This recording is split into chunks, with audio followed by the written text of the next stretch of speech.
This is the time, this is the place, and this is FC3 Monkey Business, your one-stop shop for everything geeky. And since everything is geeky if you love it enough, you never know what you're going to get. This is your host, T. I have taken control of the show, and C is currently tied up and gagged in the corner. Say hi, Chris! No, seriously, Chris couldn't be here this week, so I am taking point. This week, we're going to work on another Not a Book Club. This week, the subject is Legally Blonde movies. Legally Blonde tells the comical adventures of Elle Woods, portrayed by actress Reese Witherspoon in the series of the first two films, a blonde California University of Los Angeles sorority president who enrolls in law school. After that, stick around for our upcoming events and our question of the week. And as always, if you like what we're doing, please leave us reviews on Apple Podcasts and Google Play, and don't forget to subscribe wherever you listen to the show. Okay, here's a question already. What? You said Legally Blonde movies. Was I supposed to watch Legally Blonde 2 also? No, but we had initially said we were going to work on the Legally Blonde franchise. So we were going to look at Legally Blonde 2, the musical. I only heard Legally Blonde. And that's the only thing I only watched one. the first one. I've seen the second one and I have seen the musical, but we're going to focus pretty much on the first one. Because you guys can talk about the other one. I can make fun of you, but I got nothing for him other than yeah, that's that. okay. That's kind of right. All right. So let's see who's here today. Well, we already know that Chris isn't here. His baby girl's has got ball tonight, so he was sticking around to kind of scare off any potential dates, that type of thing. I don't know. He's kind of looming. Yes, he wanted to be, and he's not gaming this afternoon either. So because he wanted to be just near the phone in case that he needed to go pick them up or whatever. So he's playing the doting, overprotective, overbearing dad. I'm sorry, Juliana. Kind of sweet. Well, it is her senior prom. It is her senior ball. But we have Billy in the studio. Hello. Yay! And then normally to my left is Sherry, and to my other left is usually Chris, and then there's Andy and whatever else. But Tony and Becca. And Ray. And Sybil's usually on the phone. But truly, the Billy's going to be outnumbered today. It's 3-1 with women in the studio. I'm sorry, Billy. Woohoo! Why are you taking off your shirt? That's how I always am. Oh, okay. But to my left is Anne. Hi.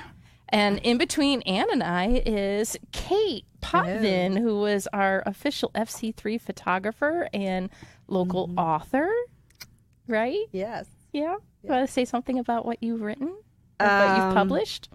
I write a lot of things, but the only thing I've self-published stuff I don't write checks very often. Sorry.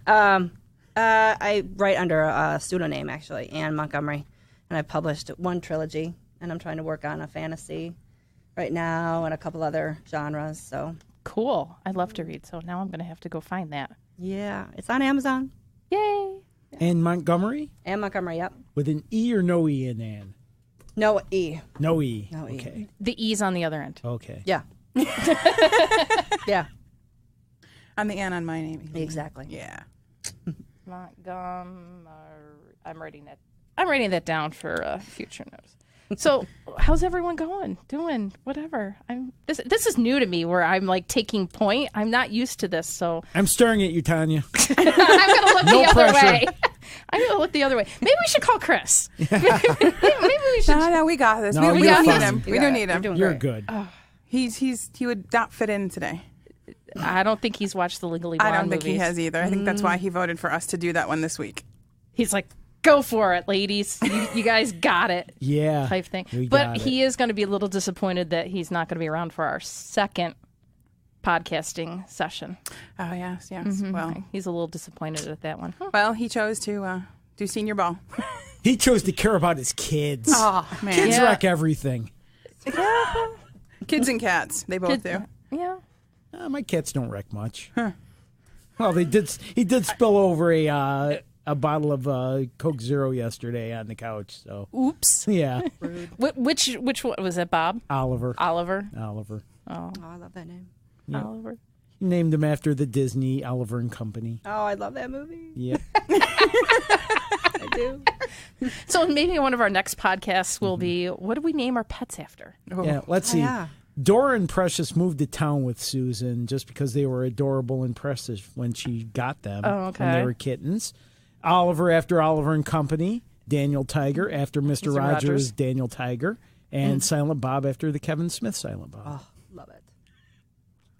I love a unique name for pets. Well, our 2 cats were Anakin and Yoda, and we didn't name them. You didn't? Nope. The Scottsville vet's office had already had them named Anakin and Yoda, and we just took them home with us. That's how we got the pasta babies: ravioli, tortellini, fusilli, and rigatoni.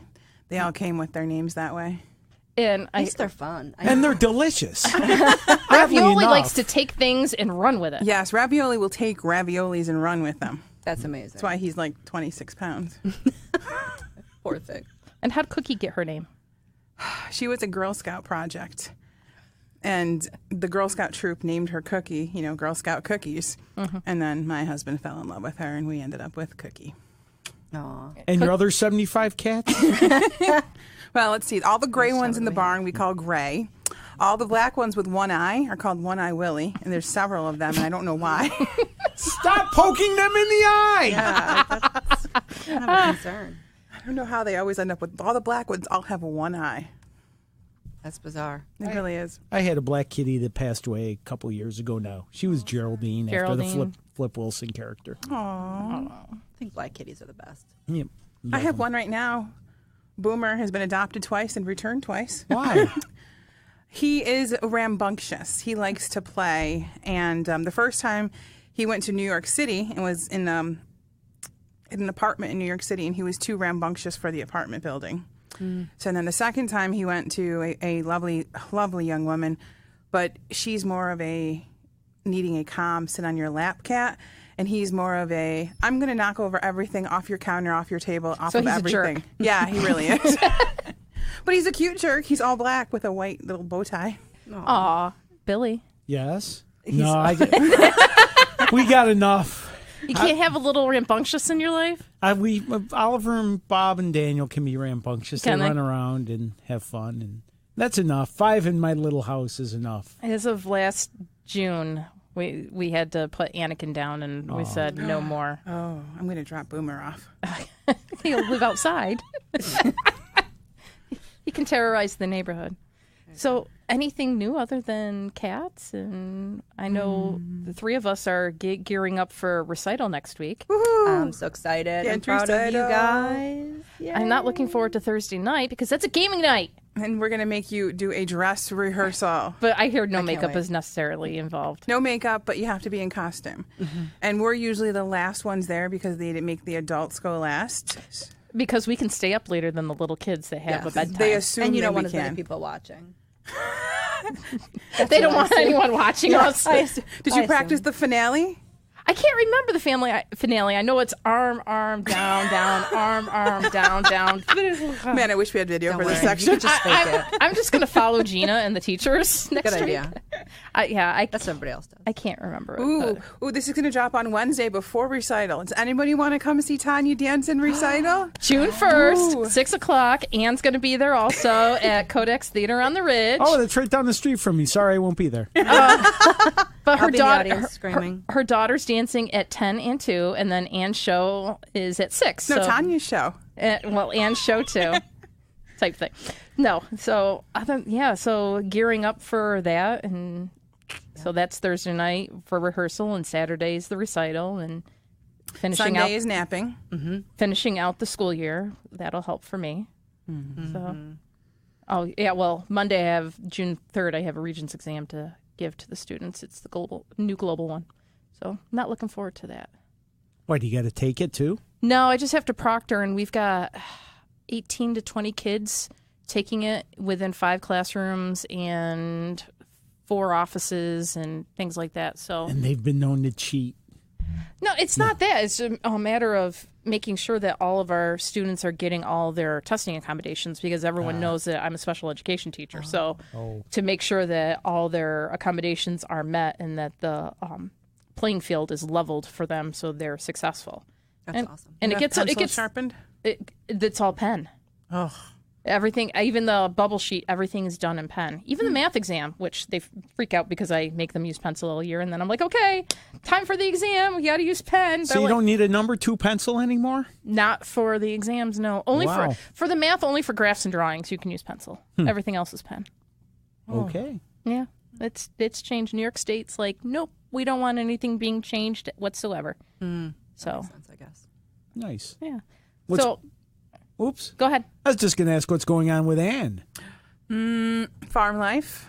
Farm. Normal. Any new baby calves? Yes, we have lots of new baby calves. Pretty much at least 4 or 5 a week right now. It is spring and calving season. Corn's going in. Soybeans are in. I think we have almost half the acreage done. Alfalfa's about ready to be chopped. Woohoo! Should I come drive the tractor? Oh my gosh, please. That'd be awesome. Between Kate and I, we'll come over and try to figure it out. Go ahead. Go for it. You know what? I'll even put the chopping hat on just for you. Oh, thanks. But you have to agree to milk the cows after. That's the fun part. I was in high school and I did that one day on a friend's farm, and I'm just like, it's not the life for me. I give you all the kudos in the world. It's just not me. I was a teenager. That was my first job. It's milking cows. I loved it. That's what Jessica does now. My daughter is being forced to work on the farm. Well, she wants to go on like a 20-month trip to Europe. Seriously. It's 15 days in Europe. It's going to be forever. France, Rome, and Lucerne. It's 15 days, and if she wants to go, she's got to earn it. Didn't you say it's like $6,000? It's like $5,600. Oof. Yeah. Trip of a lifetime. Kate, is your daughter also doing that? She's not. I'm taking her to Europe myself. Much cheaper. Oh. Yes, you leave in a few weeks, don't you? Yeah, as soon as school's over. So where are you headed to in Europe? We're going to go to Sweden because my friend lives there. And because my daughter and I are both Angliophobes and she's obsessed with all things London, we're going to go there too. Nice. Oh, my big vacation is to Pittsburgh this summer. Oh, that's fun too. At least you guys get vacations. I have like 8 days say that. between the school year and summer school. That's still nice. My vacation is going to a concert. Oh, is that June 21st? New Kids on the 21st? Block and Yeah. Debbie Is that where Gibson. you're going? Oh, you're going my to God. that. Are you carpooling with our fearless leader? No, I offered, but he has the meet and greets with Debbie Gibson, and Wait, I did not. Chris has a meet and greet No, with this Debbie. is Dan. Oh, okay. Dan Wow. has the Debbie Gibson meet Our and fearless greet, and leader. Chris is not our fearless Okay. He leader. has like the 10th row seats too, and I did not spring for that. So That's kind of awesome. He loves it. he is obsessed. It's Anytime awesome. I have like my 80s station or whatever playing in my car and a Debbie Gibson song comes on, I take a screenshot of it and send it to him, and I get back, woohoo! Oh. He sings every single along. time. Whenever He it's does. on, he sings along. It's pretty awesome. That's his happy place. I don't know if that's awesome or the weirdest thing I've ever heard. Well, on that note, let's take a break and come back. Okay. Let's do a little comedy about cats. Cats are all right though. But every time I dated a chick, girls always would vomit cat stories. This girl I dated. She would just talk about her cat. She's like, "You guys, listen to this story. This is so funny. This is so funny. You guys, once, Patches opened up the mini fridge and ate some of my grapes." I'm like, that's not a funny story. Shut up.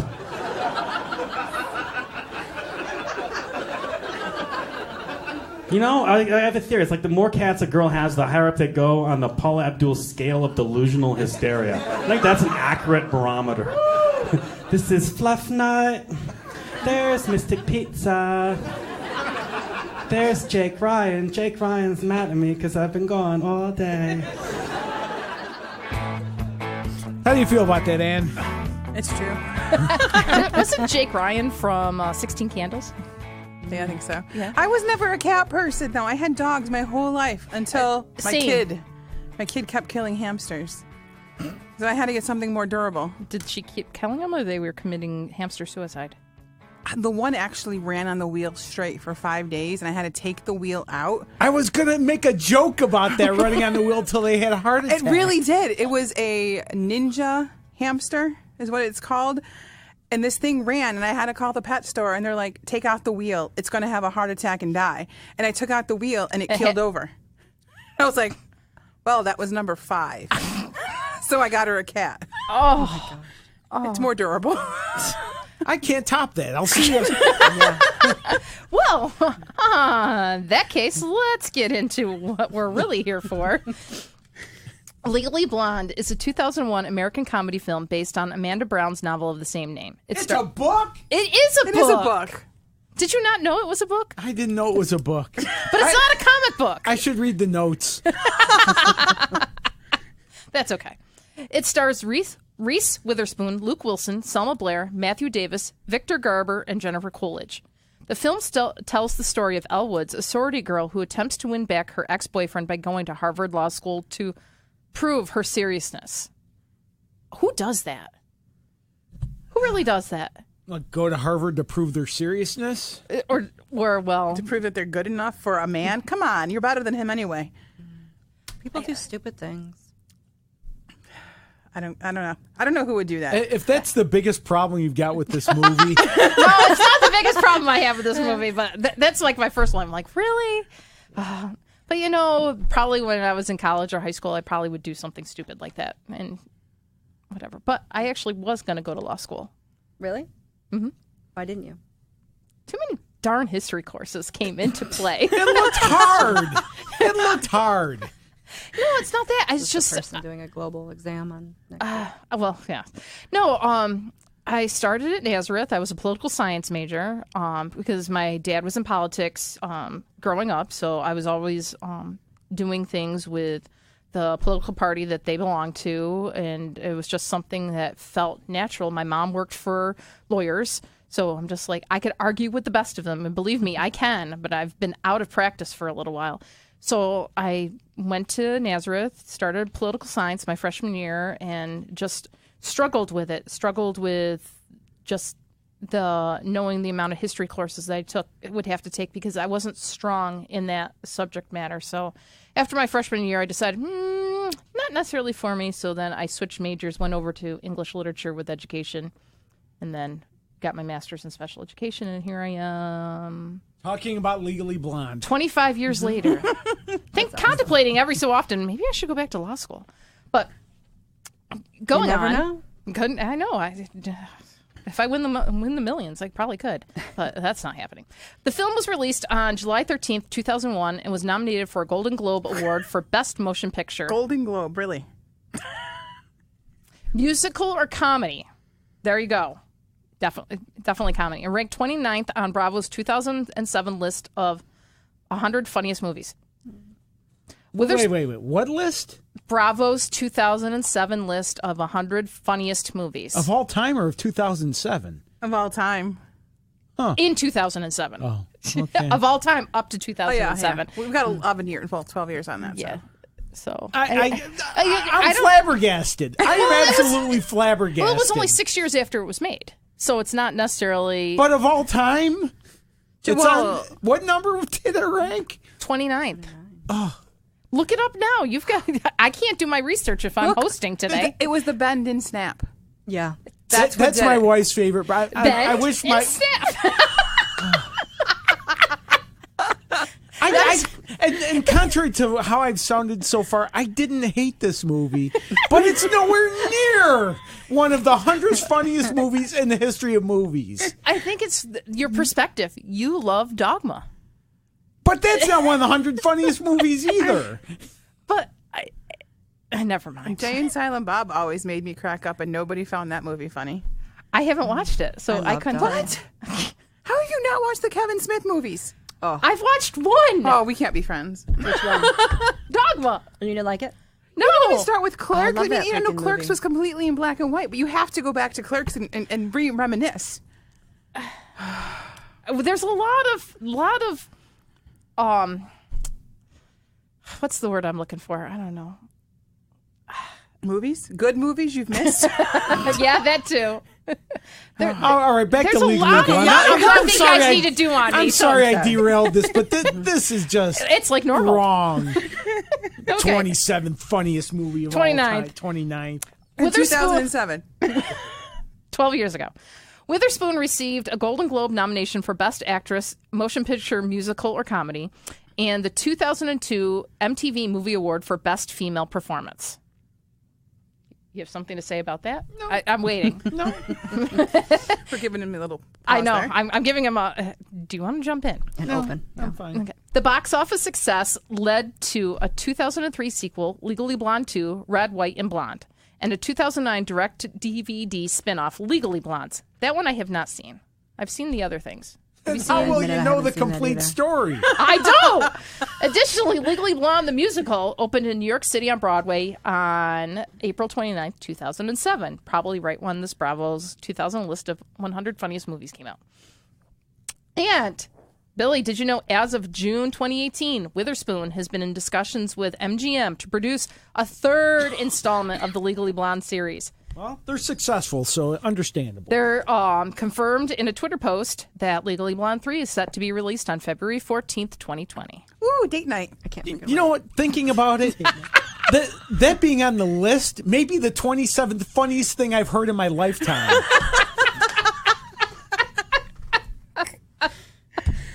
Oh, where do we go from here? Wait, do we jump into trivia? Where do we want to go from here?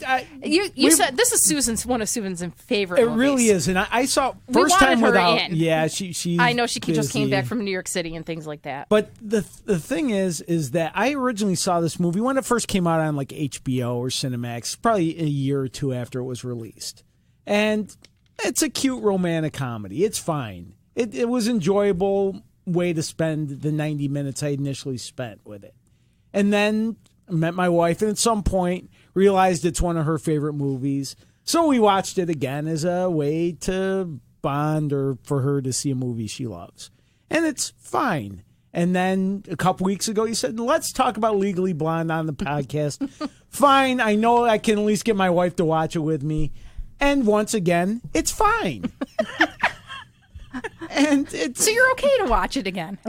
But I'll probably never watch it on purpose again. You know, it's fine. That's about and it was probably better. When did it first come out? Like 2001. 2001. So okay, you know, it's a cute romantic comedy. So when my wife leaves me, and my next wife decides it's one of her favorite movies, we'll watch it again. Did you say next wife? Yeah. When my first wife leaves, when Susan leaves me, when she gets sick of me, and I meet someone else who says, I love Legally Blonde. You can do the bend and snap and show her you've seen it. Yeah, or something. That would be but great. you know, it's cute. But does it stand? Does it hold up to the test of time? I think to people that like it, probably it's no better or worse than similar movies of its ilk nowadays. I don't know if it stands up in a way that with sort of women empowerment and stuff. Yes. Does it make? Yes. As a woman, how do you feel about it? I thought it was very empowering, not for the reason why she was doing it, but for the fact that she did do it and that the score that she did score on the LStats, there was a lot of stuff in there that she did, and she was brilliant in doing it that no man would have ever have done. Well, unless you were a gay man, and because because they know what kind of shoes they wear. Yes, in the movie, Elle scored a 179, and a perfect score is 180. Yep. Which I didn't know till Susan told me that when we were watching it again. And on her practice test, she was getting like 143s, 145s, which just caused her to work that much harder. But a 143 and a 145 is still very respectable for the LSATs. Very respectable. I mean, the Buffalo Law School would probably take you in a heartbeat, but Harvard that's where or I Yale think I would might not. fall apart on, because I don't do well on those standardized tests. So that's where I would fall apart. I can argue, and I'm brilliant, and I'm smart, and things like that, but I cannot take a standardized test I'm to really save good. my life. I can figure out which ones go with which and whatever. I love taking the SATs. I actually took them twice. Oh my just gosh, because. She's weird. That's the 26th funniest thing I've ever heard. Well, the first time I love taking the SATs. The first time I only scored like a 1090, and I'm like, oh, I can do better. So then I scored an 1150, and I'm like, nah, I'm over it. Yeah. I don't want to waste another 4 hours of my life. 740. Oh, you really do hate taking tests. I think that's pretty common, though. And I scored a 19 on the ACT, which I think is out of 26? Yeah. So I did better on the ACTs than I did the SATs, but it truly, it drives me up a wall. I didn't even need the SATs to get into the college I got into. I was going to art school. They had no requirement for the SATs at all. It was literally, hey, send us a portfolio of 10 of your pieces of work in a slideshow. Okay. Okay.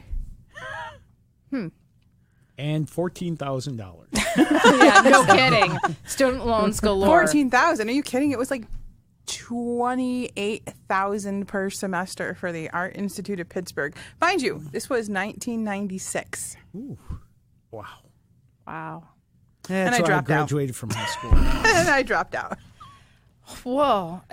So this brings it into the money part of education also in here. Fortunately, Elle came from a well-to-do family where they could afford to go to Harvard, but now her parents didn't want to pay for it. Remember, no, they kept because telling her, "Oh, you're the Miss Hawaiian Tropic runner-up" type thing. They valued beauty over brains, and she's like, "No, I'm going to do this," which is definitely empowering. You guys originally brought up the idea talking about this movie based on the current college admission scandal. Do you remember a couple weeks ago when you said that? I did. Okay. And in my head, despite having seen the movie a couple times before, in my head, it was Elle that got in on sort of a backdoor method. But no, she got in. It was Warner that did that. It was the boyfriend. Boyfriend. He was waitlisted. Which I didn't know what that meant till my wife told me what that meant. That means you didn't necessarily have enough of a score or personality, academia. So your essay was probably bland, and so therefore Daddy had to make a call. It wasn't a video in pink. And your resume didn't smell pretty. So does that mean you're put on sort of a back burner and then if someone drops out, then you're able to come in? Okay. Type thing. It's kind of like sort of like New York Giants season tickets. Yeah. If someone dies, then you're the next one in. Yes, that's the only way to get a Giants ticket. Pretty much. Kate, you're awfully quiet. I'm just listening. Sorry. This is what we do. That's what I usually do to podcasts, so I just... You got to be a part of it today. I'm so have you let Mia watched Legally Blonde? I made Mia watch. Made. Yeah. I make my kids watch a lot of movies, and this was definitely one of them. I think it's perfect because Mia's one of those, I'm not a girly girl, and I'm like, you can be both. Let me show you a movie. Because I love that. I love that she can be, you don't have to be a dumb blonde, and you don't have to be brilliant. You can be both. So. What is your take of the sorority of all this? Because I know a lot of people, at least here in Rochester, who think sororities are all about drinking, partying, how many, guys, girls can all hook up all together. When I know for a fact from a lot of my friends who are in sororities that sororities are there to help each other. That it is definitely a family base that follows you through your whole life, not only to do good for the world, but to have your back when you need a friend. And that's exactly what I think the Delta Nu girls were for each other. They backed each other. I do like that. Was it Blair? No. Who was on trial? Oh, Ellie Larder?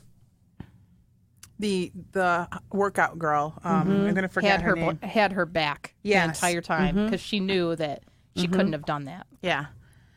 Because they don't. That's not their style, their personality. They're Delta News for a reason. Yep.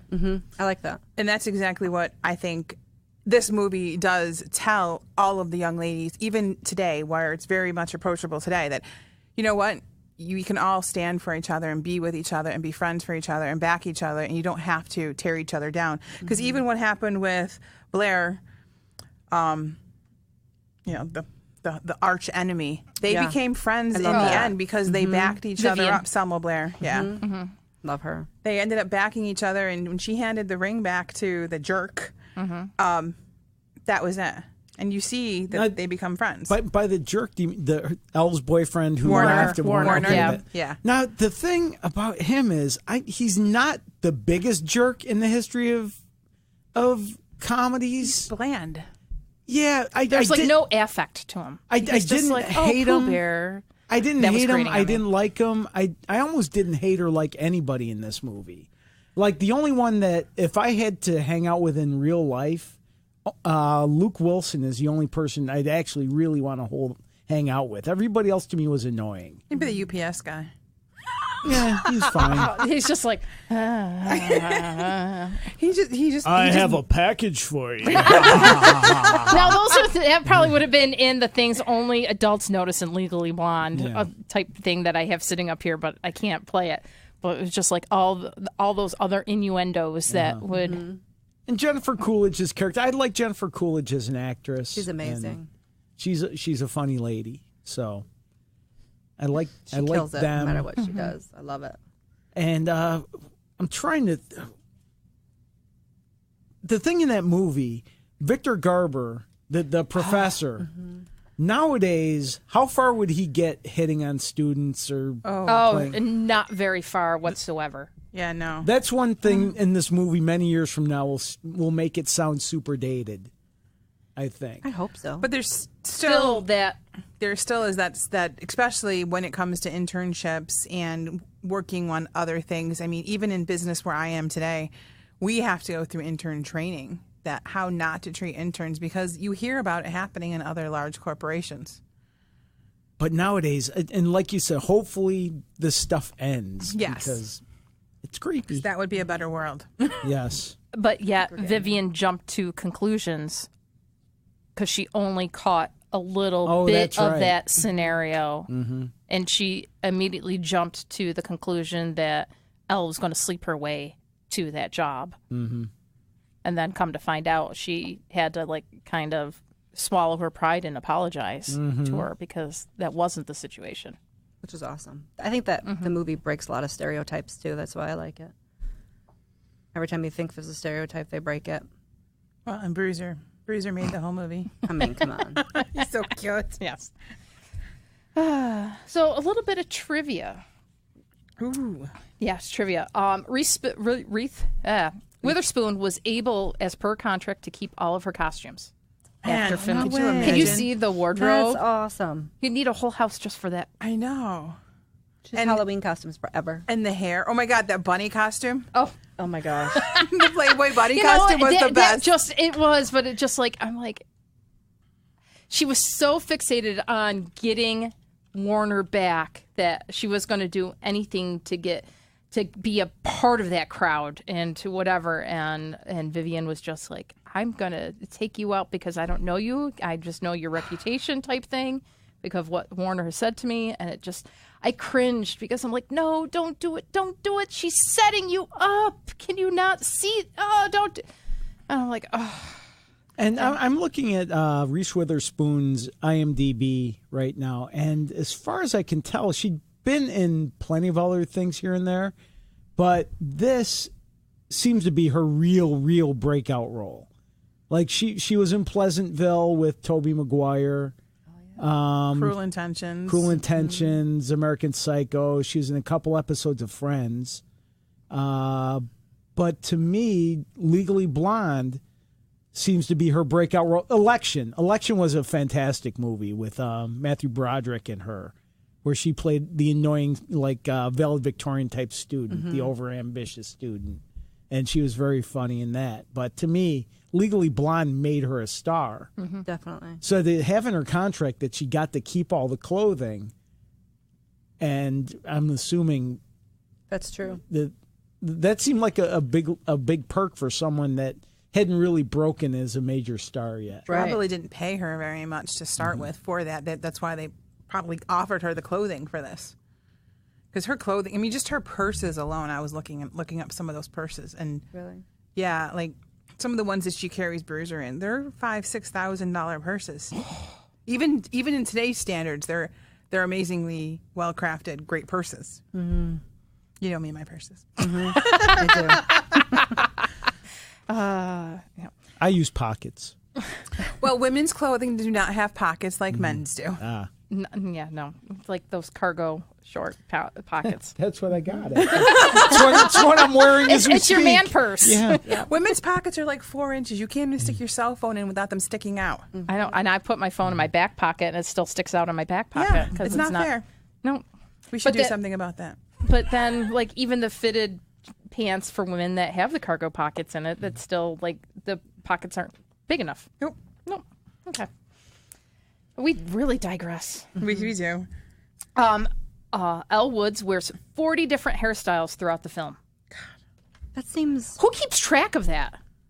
I have to, like, watch it again now. That seems like a lot of hairspray. And just make little check marks. 1, 2, Right. slash over the fifth one. 6, 7, 8. 40 slash. different hairstyles. Yeah. That seems crazy. Well, I'm assuming it's the hair and makeup people that pay attention to that. But still. She wore a lot of pink. She did wear a lot of pink. I think that because that was her signature color. Let's see. At the beginning, opening credits, we see Elle Woods brushing her hair. That's not Reese Witherspoon. She was in England finishing The Importance of Being Earnest. So that's not her actually brushing her hair. So maybe she only had 39 hairstyles. Oh, boy. Let's see. Wow. When Elle was studying for the LSAT with her sorority sister, Amy is reading off answer choices for an LSAT question. That's actually a real LSAT question, which is part of the analytical reasoning section taken from the actual LSAT number 31, June 2000. So it's a pretty recent LSAT. Wow. They really did a lot of research. They did do a lot of research for this. They changed the sorority from Delta Gamma to Delta Nu to avoid problems with the real organization. I can see where they would not want to be stereotyped as that. Yeah. So in addition to the 40 hairstyles, more than 30 scarves were used to accessorize throughout the film by Elle. She did have a great scarf collection. I guess I just didn't really pay attention to the clothes as much, except for like when she went from her signature colors to the intern professional look. Even then, that's when she started wearing the scarves as accent pieces. Like she always had accessories that made her stand out and not fade into the black, into the back of everything. Fade to black. That's wrong. It's the song. Sorry. Let's see. Emmett jokingly asks Elle, "How do you think I would look as a blonde?" This is a reference to his real-life brother, Owen Wilson, who looks very similar, just with blonde hair. I totally thought that. I didn't get that joke, but now I think it's funny. See now, 29th funniest creeping up there. Oh, let's see. What else do we have? Oh, I like the one on her first day that she said, "Whoever said orange is the new pink is seriously disturbed." It was in reference to the Josie and the Pussycats movie that was also being produced by the same guy. Oh my gosh.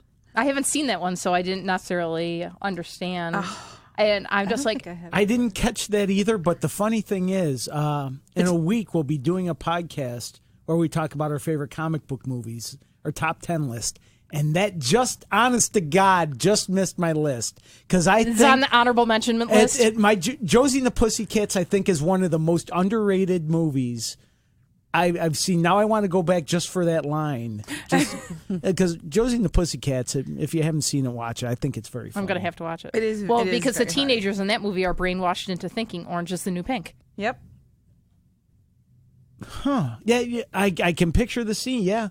Okay. And now when she said it, and when she said it in the movie, I immediately went, orange is the new black.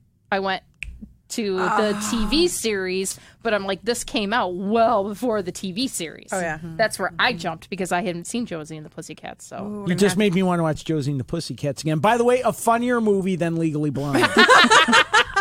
Well, because it's a comic book based movie, of course you would like that. Well, this is based on a book I just learned. Well, yeah, but not a comic book. Oh, that's fine. Oh boy, let's see. Kate, any trivia that jumps out at you?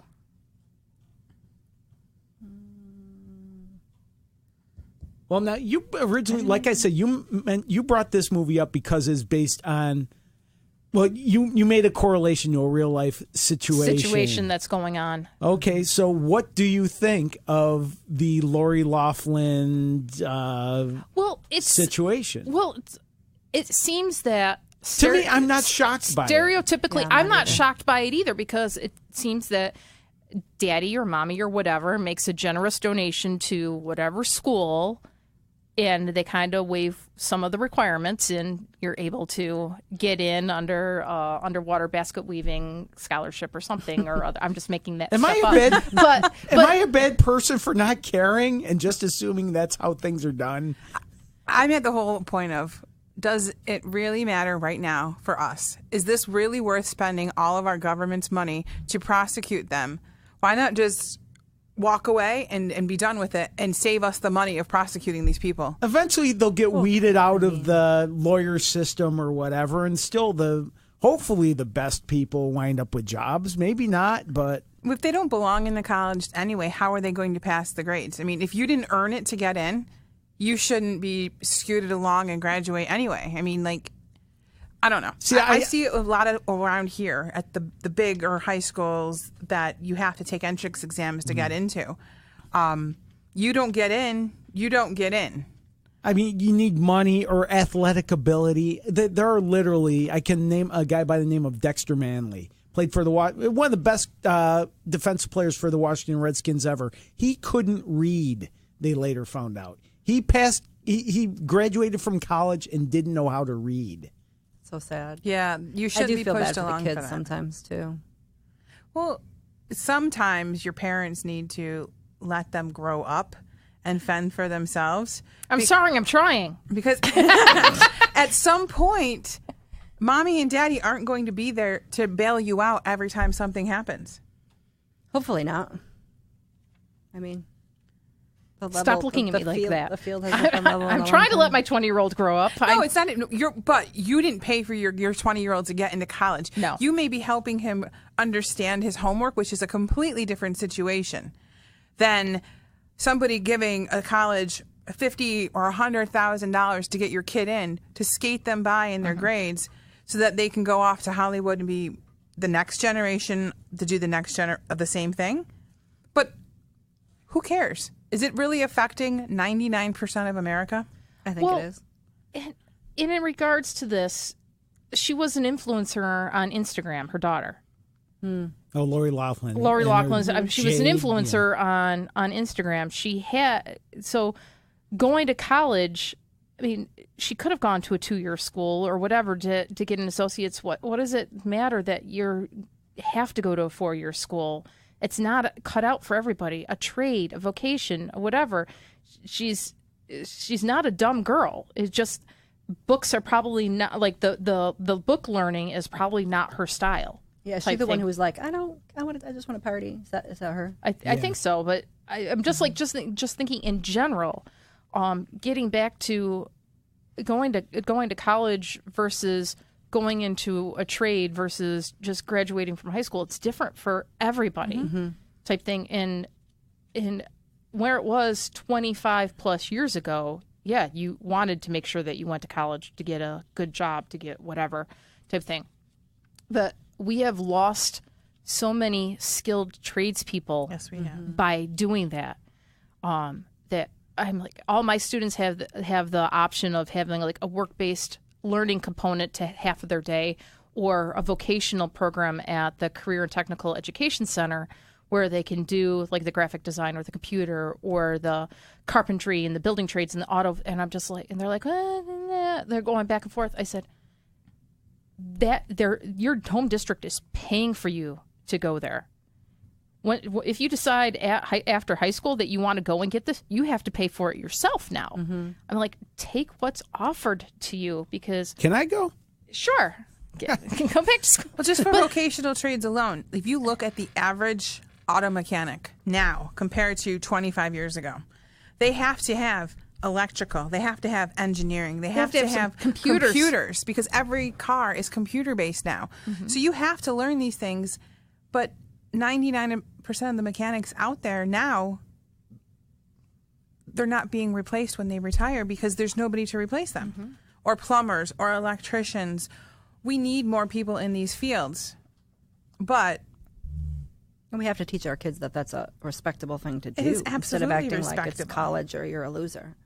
And even if you go to college, there's nothing wrong with going to a 2-year degree to learn how to balance your checkbook and personal finances to better your life when you go into a vocation, because everybody should have that. That's one of the courses I teach. We teach a consumer maths class at the 11th grade level. A lot of high schools don't do that, and it is a huge need when you see these kids getting their jobs the first time. And they're Who's getting FICA and why is he taking all my money? Exactly. Or how do I write a check? Or what do you mean? I don't have $500 in my account. Well, I can write the check for it. People don't understand that, and that needs to be taught. So I think some of that's on the parents too. Agree. Agree. But it's like, you know, Elle Woods went above and beyond to get into the college. That's awesome. But she learned so much more while she was in there. Yeah, she bettered herself as a person. And college can do that. But if mom and dad are paying for you to get into college, would she have done as much? If her parents had said, here, I'm going to write a check to Harvard for you to get in, would she have gotten the amount that she got out of it? Probably not. Exactly. Yeah, Okay, and thank you for circling back to the movie. Now, no, seriously, we see at the end when they're graduating, Warner also graduates. And so that means he made it through the 4 years of schooling without him to drop out or failing or whatever. So is the world worse off that he got a little bump to get in? Did you see the credits, though, where it said that he was not offered any positions in any of the firms? Oh, you're right. And he had to go and work for his father. You're right. I forgot that. Thank you. So exactly the point. Like, you may go and get this degree, and you may work hard at it, but you might not graduate with everything to get what you want. You might have to do something else. I think he just thought that this was an expectation put upon him by his family, that it's time for him to, quote unquote, get serious, Werner, and to come back to the fold and stop playing around and come back to law school because you got to be serious. At some point, should he have dropped out of Harvard and gone to a different school?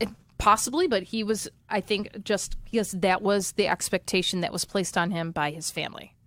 I think that's probably the way it is for a lot of people still. Yeah, because he broke up with Elle because his brother got engaged to some heiress. Of Vanderbilt? Yeah.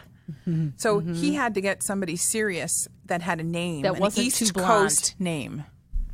Because it was money for old school money and old school money. Yep. Because wasn't his dad, because he was going to go into politics or whatever, and his dad was in politics, and so therefore he had to look the part, be the part, and not have, quote unquote, a bimbo on his arm at that point. He needed something serious. Okay, and now that I'm hooked in, wondering where this guy's life went, was he in Legally Blonde too? No, I don't think so. No. Okay. No, it was more about her and how she is succeeding, and she is taking down all those stereotypes still. Yep, empowering the next generation of women and bringing them up, which is awesome. And now she's in Washington. Yes, Luke Wilson's in there because they got engaged and they were getting married. Okay, and I'm sure there was some sort of complication where they broke up for a while and. No. The complication is just fighting Congress. Is fighting the politics. Can I say I'm happily surprised that they didn't throw in like some personal thing. Oh, you don't understand me. Well, and no, I mean, it wasn't about him at all. No, it wasn't about their relationship because he had her back the entire time. It's a matter of her fighting the system because it was all in regards to animal rights and trying to get Bruiser's mom out of the makeup lab. Is Reese Witherspoon a real life animal rights person? Am I remembering that correctly, or I could be making that up? So I don't know. I'm curious. Look at her bio. I can't think of anybody who in Hollywood who's not an animal rights activist. Yeah. Reese Witherspoon, animal rights. And ask my friend Mr. Google. And I believe so. She's. No, Peta's mad at her over Peta's mad at everybody. Over a $4,000 python skin purse. Ooh, but that's pretty. Oh, that's right. You're a purse person. We established that earlier. And has priorities. And I eat meat. So do I. We're having meat later. We're having a steak done on the grill. I'm sorry. And venison. I should take a steak out of the freezer. Mia, don't listen to this. Cheeseburger's delicious. Cheeseburger's delicious. How's Ben and Jerry? Ben and Jerry are still alive and kicking. They will be sent to the butcher in the fall when they hit their weight. So Ben and Jerry are guys? Ben and Jerry are two steers that we have growing in our barn now so that we can eat them. It's adorable, but shouldn't they be females? No. So they can produce milk? So they can No, make because ice cream? once they give birth and produce milk, the meat becomes stringy and tough. So like cheeseburger and T-bone were last year's, and they're in the freezer now, and they're delicious. We keep finding funnier things than Legally Blonde. Oh, boy. 29th funniest movie of all time. Now I want to read that whole list now. You're going to have to go home and Google it. I'm gonna, What whole list? the 100 movies. Now I got to find out. In 2007, what were the 100 funniest Oh, my movies? goodness I got to read them. gracious. Oh, gosh. I'm curious what's on there. Like next week, we're talking about, again, our favorite comic book movies. I have 3 on my top 10 list that are funnier than Legally Blonde. Yeah, well, humor is one of those things, isn't it? It's different for everybody. Yeah. for And I got sure. a sick sense of humor. So Oh, good. I'm glad someone else does. I eat my own cows. Hello. Let's see. I don't know. This says Bravo's 100 funniest movies of all time. It says must include 2007. It's not including that. Oh, well. Anything else about Legally Blonde? You Legally Blondites? No, I think we're Want good to today. discuss? Except her awesome purses. Let's not talk about how it pertains to today and society and government. Let's talk about the purses and the scarves. Oh, they are pretty. They're awesome. Did you see her shoes, though? Ooh, those are even better. So what parts of the movie like stand out and that like? Oh, that pencil skirt with the 4-inch heels with the open toes, the black ones with the straps. When she's coming off I think the they're Jimmy elevator Choos. for the first time. I feel like such a bad woman right I now. think I have they're no idea Jimmy what you're Choos, talking about. and they're so freaking beautiful. I'm still looking for the Bravo's 2007 funniest It doesn't movies. exist. This list doesn't exist. It's all a sham. It's a hoax. The legally blind people made it up and gave it just high enough a number. Well, they quote Bravo, and I don't know. I'm thinking that one of the best scenes that comes out is in the like while they're in the courtroom or in the courthouse, and the pool boy that had been on there that he's trying to say that he's having an affair with the wife or whatever, but then he's able to identify Elle's shoes and trying to say that they're last year's the water model. cooler? At the water cooler. Then she's that like, tap. that's when she like made the connection that he couldn't have ever slept with her, and then I love it. Nobody that if you like somebody like her that thinks out of the box caught it. Normally, and that's one thing is she argued everything out of the box, not something like you would see in a typical courtroom. right. Which is I what made her just awesome, figured I it think. out. This is a female, my cousin Vinny. 2 Utes. 2 Utes. 2 Utes. What's a I Ute? could kind of see that. Okay, so I found the 2011 Bravo's top funniest movies, and Legally Blonde is number 30 on this one. Oh, it dropped. It lost a spot. There's that one. who? Because National Lampoons is 1, Caddyshack is 2, 3 is Shrek, I love Shrek. 4 Something About Mary, 5 is South Park, bigger, bigger, longer, and uncut. I love that movie. I'm Where's sorry. Duck Soup? Where are the Marx Brothers on this list? 6 is Airplane, 7 is Ace Ventura, 8 Wedding Singer, 9 Blazing Saddles. There's a good one. 10 Arthur. Arthur? Yep. Pee-wee's Big Adventure. Really? Okay. The Producers.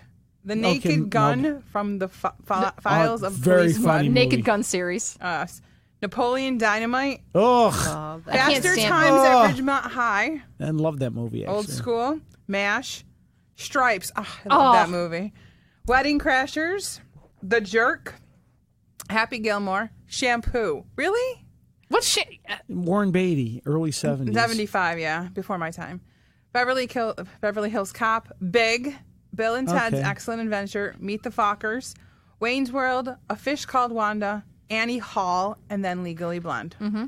The 40-Year-Old Virgin was 31, though. I think that was... And The Big Lebowski is after that. And then Groundhog Day, and then Clerks. See? I told you Clerks is in there. It had to be.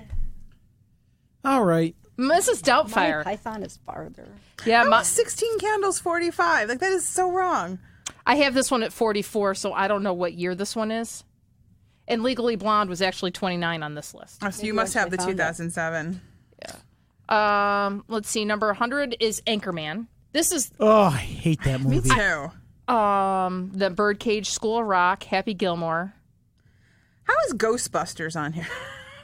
That's 76. At least on this one. On this one, too, yeah. Sister Act. I love that one. I do like that one, too. And the second one, too. Mm-hmm. I could sing that whole soundtrack. Me, too.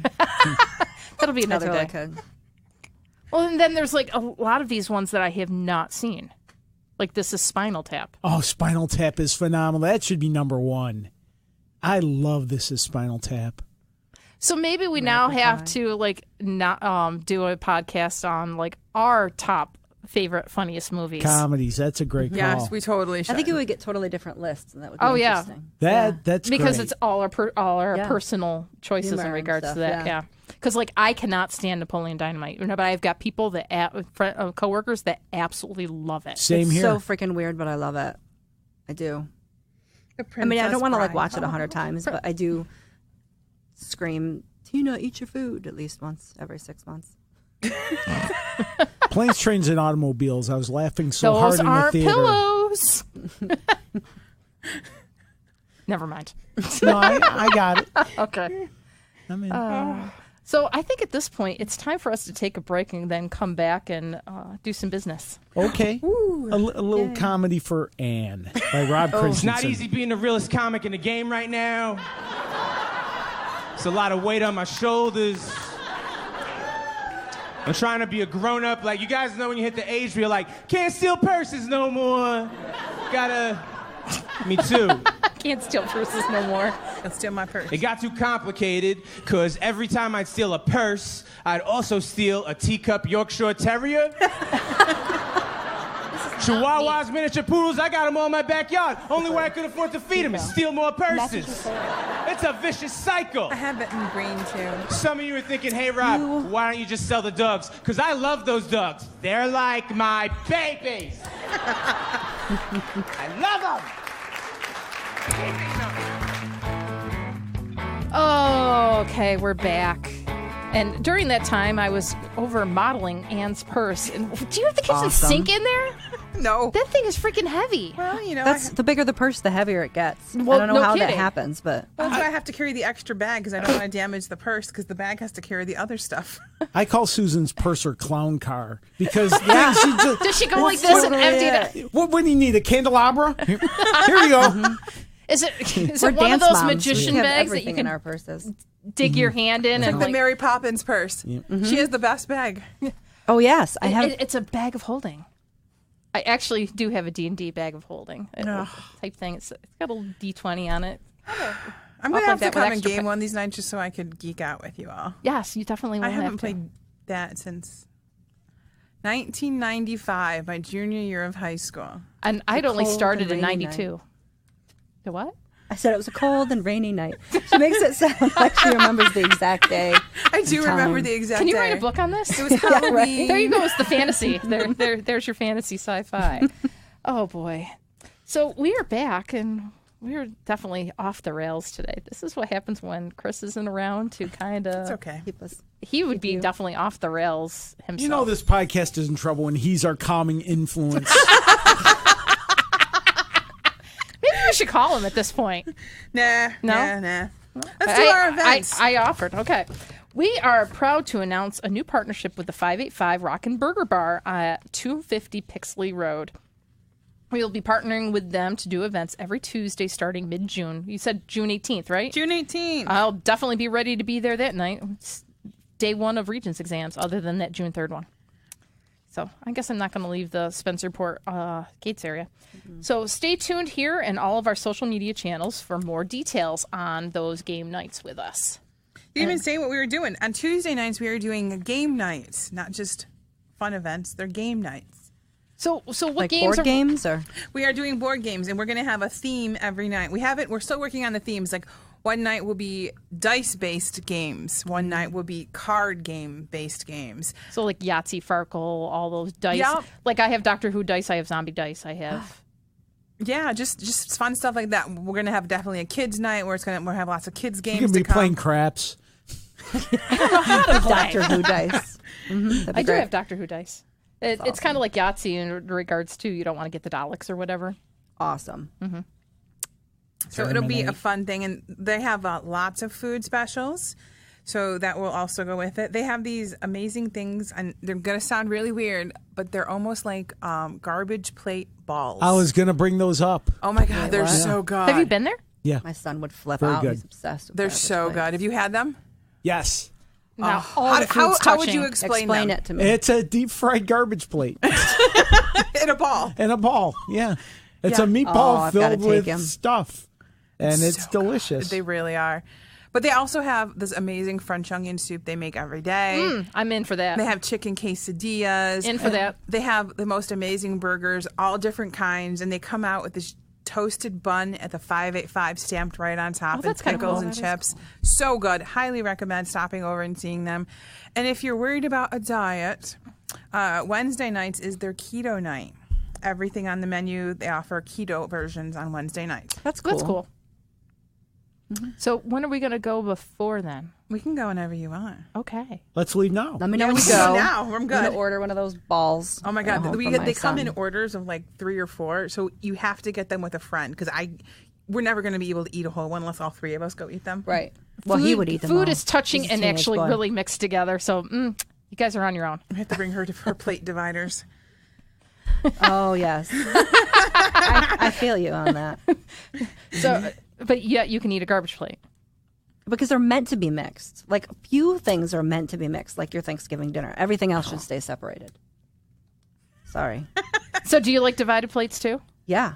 If they like the kids' plates have that have found my dividers in tribe. them, they should make adult versions. I have adult versions. See, They're I little want- little curved with things that you can put on the plates. They make little suction cups that go. I don't want the suction cups. I don't want to be sucking everything on the plate and all that messiness. I just want like the kids' plates I that buy have them at separators. Wegmans. But like I have the adult unicorn versions. one.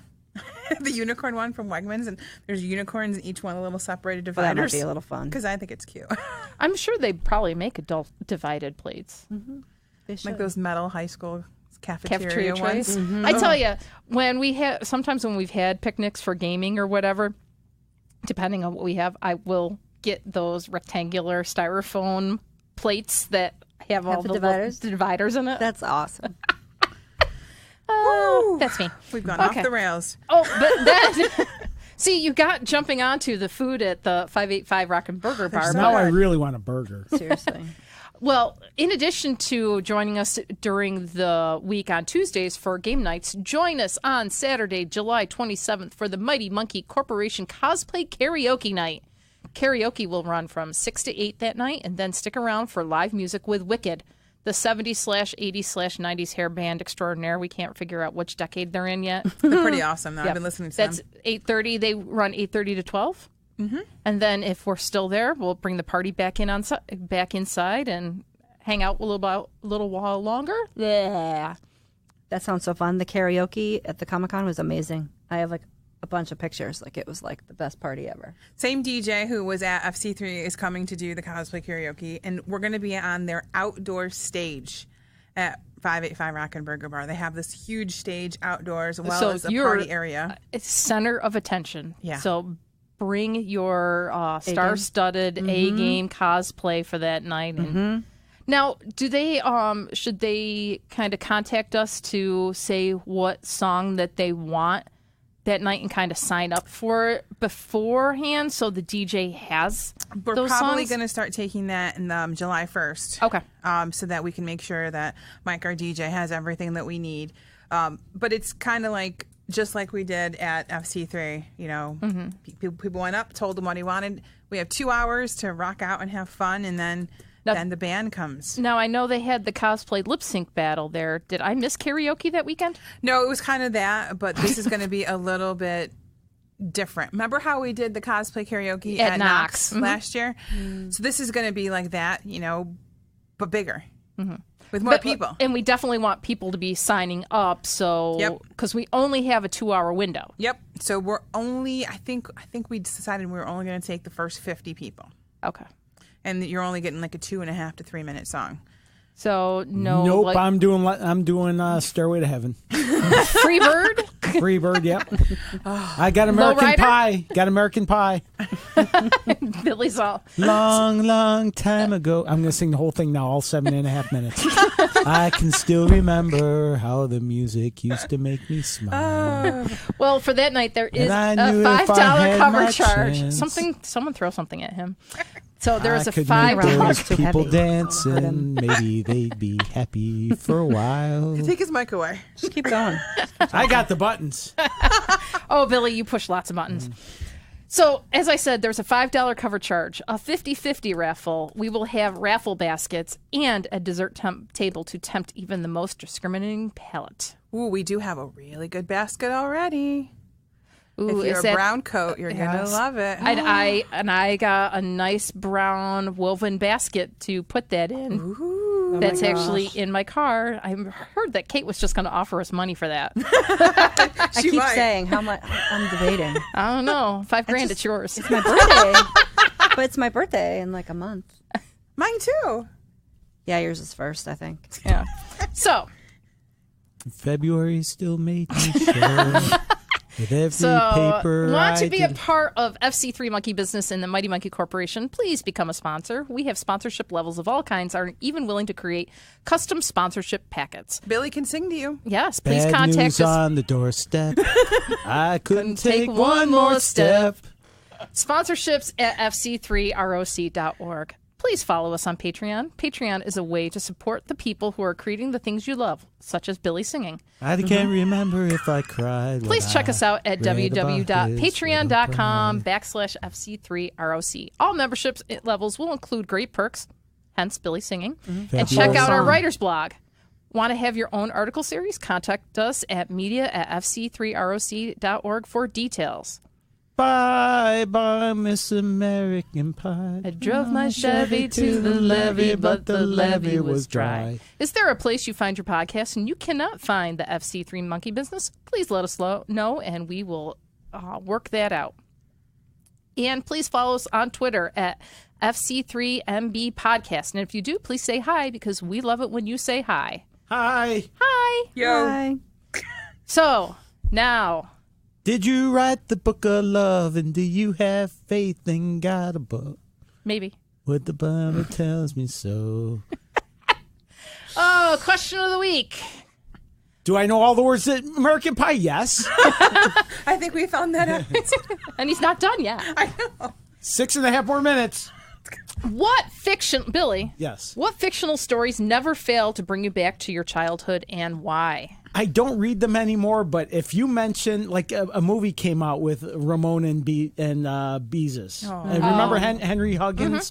And if you bring up even like someone named Henry, my first thought will be of Henry Huggins and Ribsy and Ramon and Beezus. And so the Beverly Cleary books.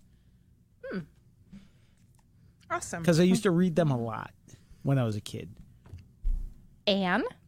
Okay. You're the one that jumped this one and put that one in there. I did. Because every summer it always brings me back. Anne of Green Gables. Oh, Anne Shirley. Stop taking my answer. I have read this series like 20 times. Every single summer from the time that I was in 5th grade until even just the past year. Whenever I'm having a bad year, I'm down on myself, I will start the whole series all over again. All of my copies got ruined in a flood in my basement in my old townhouse, so I don't have them anymore, so I have to keep going to the library to check them out. But like the year between 7th and 8th grade, I read over 200 books in the Charlotte Branch Library because I could ride my bike take out 50 books and go and read them in the cemetery because that's not creepy when you're 12 or 13 by yourself. That's so awesome. much about you. And that's how I spent all my summers. But I always started the beginning of the summer and ended the end of the summer with the entire series. And the fact that I was Anne with an E. Have you watched the...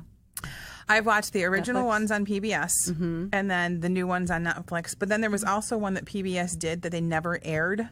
And it was Anne of the Shore. And I have it on VHS, and I've seen it about 100 times, but I no longer have a VHS player, and it's not on DVD. I have one. You can borrow it. Isn't there a VHS player somewhere in your garage? Let's not talk about the garage. Along with black all your hole. husband's VHS tapes. Oh, that's so bad. So bad.